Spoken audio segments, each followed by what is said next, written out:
নমস্কার বন্ধুরা, সবাই কেমন আছো? আশা করি সবাই ভালো আছো। তো বহুত দিন পরে বন্ধুরা আমি একটা ব্লগ নিয়ে আইলাম। তো আমার জামাই তো কাজে দূরে থাকে, তো আজকে আমার জামাই আমার একটা ছোট্ট দেওয়ার আছে, ওরে দিয়া বাজার কইরা পাঠাইছে। তো আজকে বহুত কিছু বাজার কইরা পাঠাইছে। কয়েকদিন ধরে মানে ঘরে আমার বস্তুই নেই, তো খুব দিকদার হয়, বাচ্চারে থুয়ে আমি বাজার করতে পারি না। তো আজকে ও মানে ওখান থেকে মানে বাজার করতে লেগে আমার দেওয়ারে পাঠাইছিল। তো এই যে দেখো আমার ছোট্ট দেওয়ারে আমার বাজার করে দেওয়া গেল। তো বহুত কিছু বাজার করে দেওয়া গেল, যেগুলো বস্তু আমার ঘরে আসছিল না। তো এরকম বাজার করে দিয়ে গেলে মানে আমার সুবিধা হয়, আমার ঘর ঘর চলাইতে লেগে নিলে খুব দিকদার হয়। আর জানো তখন দিনগুলো বহুত ছোট্ট, তাই মানে সময় পাই না বাজার করতে। তো এই যে দেখো অল্প মাংস দিয়ে মানে পাঠাইছে। তো জানো তো আমি মাছ মাংস খাওয়া বহুত দিন হয়ে গেছে। আগে তোর বাবা থাকতে মানে আমার মনার মানে বাবা থাকতে ডেলি হইতো মাছ মাংস। তো এই যে দেখো আমার ঘরের দরজাটা দেখছো কিরকম মানে দরজা নাই, ভয়ই লাগে, মানে ওর লাগে আমি সন্ধ্যা টাইমে রান্না বান্নাটা করে লাই। তো ওই যে দেখো ওর মাইয়ার লেগে আগে খাওয়ার বস্তু আনছে। জানো তো আমি চিপস এগুলো বস্তু দেই না আমার মাইয়ারে। তো ওর বাবা মানে আদর কইরা দেয় আরও, তো এত বেশি খাওয়াইতে লাগে না। তবু ওর বাবার শখ, মানে ও খাওয়াইতে চায় মানে অল্প স্বল্প সব বস্তু। তো ওইটাই মানে যখন দিকদার করে হাতে একটা চিপসের প্যাকেট দিয়ে দিলে মানে আমার কাজকর্ম হয়ে যায়।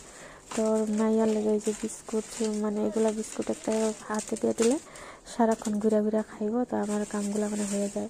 তো চিপস বিস্কুট মশলা, তারপরে এই যে সবজি বাজার করছে অল্প অল্প, মানে আমগোর সামনে অল্প একটা ছোটো হাট হয়, ওইখান থেকে মানে কেনাকাটা করে পাঠাইছে।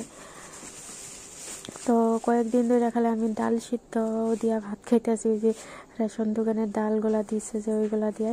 তো সবজি টবজি এরকম কিছু নাই, তো রান্না বান্না হয় না এরকম।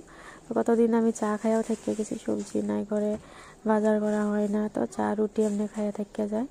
তো ওই যে দেখো ধনিয়া পাতা, তারপরে টমেটো, আদা, রসুন, পেঁয়াজ, মরিচ, আলু, এগুলো মানে অল্প অল্প টুকিটাকি বস্তু মানে পাঠাইছে।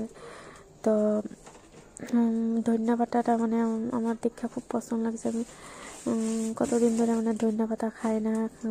আমার মানে শীতকালে মানে ধনিয়া পাতা দিয়ে যে কোনো সবজি রান্না করলে মানে খুব ভাল লাগে খাইয়া। তো বেশি আনে নাই, আর হয়তো আমি বাজার করলে ধনিয়া পাতাটা বেশি করে আনলাম হয়। তো আমার দেওয়ার মানে মনার বাবা যে জি কইছে আনতে লেগে ওইগুলাই আনছে। আর আলু আনছে, এই যে পেঁয়াজ আমি এখন ঢাইলা রাখছি, পরে গুছাইয়া রাখুন। তো পেঁয়াজ আসছিলই ঘরে অল্প, তবুও মানে কিনা পাঠাই দিছে। তো মানে বেশি রান্না বান্না হয় না, তো তো থাকিয়া যায় আর বস্তুগুলো। ডাল সিদ্ধ বানাই, ডালটা মানে লাগে আমার মাইয়ার লেগে, ওর ডাল আর ডিমটা খুব ভালো পায়। তো এই যে আটা চিনিটা রাখলাম, তারপরে এই যে অল্প আদা রসুন পেঁয়াজ জিরা এগুলো মরিচ আমার চালের ঘর থেকে ভাইটটা নেওয়ার। তো জানো তো এই মাংসটা যে ভালো করে ঢাকিয়া রাখছিলাম, নাহলে বিলাই একটা আছে খুব খারাপ, সব কিছু খাইয়া ফেলায়। তো ওই মাংসটা আমি ঢাকিয়া থইয়া মশলাটা বাটতে গেছিলাম জালের ঘরে, তো বাইটটা নিয়ে আইলাম আর আমি মাংসটা দিয়ে নিবো। আর মাংসটা একদম টাটকা আছিল, আজকে খুব ভালো আছিল মাংসটা। তো বেশি আনে নাই, মাংসটা 100 গ্রামই আনছে, তো আমি একলাই তো মাংস আনে নাই। তারপরে এই যে দেখা আলুটা নতুন আলু না পুরনা আলু। তো আলু বেশি দিমু না, একটা দুইটা দিমু, মানে এখন খাওয়া হইলো রাইতে, সকালে আমি খাইতে পারবো বা দুপুরে হয়ে যাবো আমার। তো আলুটা দিলে মানে তরকারিটা অল্প বেশি বাড়ে।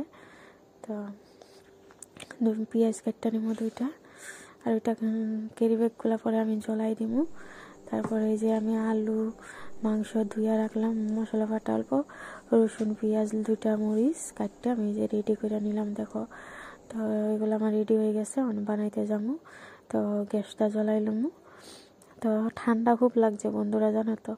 তো যেটা পাইছি ওইটাই পিন্ধা রাখছি, মানে সোয়েটার। তো খুব শীত লাগে। তো আমি রান্না করলে মানে বেশি কাপড় পইরা লাগাইতে পারি না, যেটা পাই মানে এটাই লাগাই নিই। আরও ওইটা ঘরে আলনাতে আসছিল ওই সোয়েটারটা, এটাই লাগাই রাখছি। ওই যে তারপরে আমি সম্বাস দিয়ে দিলাম। তো কালকে থেকে ভাবতেছি আমি চুলাতে রান্ধুম, ঠান্ডা দিনে মানে চুলাতে রান্না মানে ভাল লাগে। ঠান্ডা দিন তো চুলার সামনে বয়ে বয়ে রান্না করলে মানে শরীরটা গরম গরম লাগে, ভাল লাগে। মানে গ্যাসে মানে দাঁড়ায় দাঁড়ায় ভাল লাগে না। তো হালকা মশলা দিয়ে আমি অল্প কষাই নিয়ে, আর আমি এত মশলাপাতি খাইও না, আমি হালকা দিয়ে। ওর বাবা যে তোমরা আগের ভিডিও দেখছো, ওর বাবা রান্না করলে মশলা বহুত দেয়, তো আমি এরকম বানাই না, আমি হালকা মশলা দিয়ে ঝোল অল্প বানাই, এরকম খাই। তোর বাবা তো ওরকম খায় না, ওর মাংস আনলে তোর বাবাই বানায়, আমার তো বানাইতেই দেয় না। তো আমি এই যে বহুত দিন পরে আজকে মাংস বানাইলাম অল্প, তো আমি হালকা মশলা দিয়ে অল্প হালকা হালকা করেই বানাই। তো আমি মানে ঝালটা কম খাই আর মশলাটা কম খাই। তোর বাবা থাকলে তো মশলাদারই বানাইলে, তো নাই তো আমি এমনি করে বানাইতেছি। আর এদিকে আমার মায়ের খাওয়াইয়া দিলাম, খাওয়াইয়া দাওয়ায় ঘুম পাড়াই দিলাম। মাঝে মাঝে কান্না কান্দা উঠতেছে, আবার যা ঘুম পাড়াইতেছি। তো ঝোলটা দিয়ে কষাইয়া মানে ঝোলটা দিয়ে ধনিয়া পাতা দিয়ে দিলাম। তো হয়ে গেছে আমার মাংসের তরকারিটা প্রায়। এই যে দেখো, আর একটা মানে গন্ধ, তো সুন্দর গন্ধ বাড়াইছিল ধনিয়া পাতাটা দেওয়ার পরে। তো দেখা তো লাগছে তরকারিটা ভালোই হবো খাইতে। তারপরে ভাবলাম না বানানি হয়েছে, যদি খাওয়া কামটাও শেষ করে দিই, ভুকও লাগছে। তো এই যে দেখো বালাই সানা খাইলাম, তো তরকারিটা সেই স্বাদ হয়েছে, ভালোই লাগছে। তো বন্ধুরা, আজকাল লেগে এইটুকুই, দেখা হইব আর একটা নতুন ব্লগে। তো তোমরা ভালো থাকো, সুস্থ থেকো, আমার পাশে থেকো।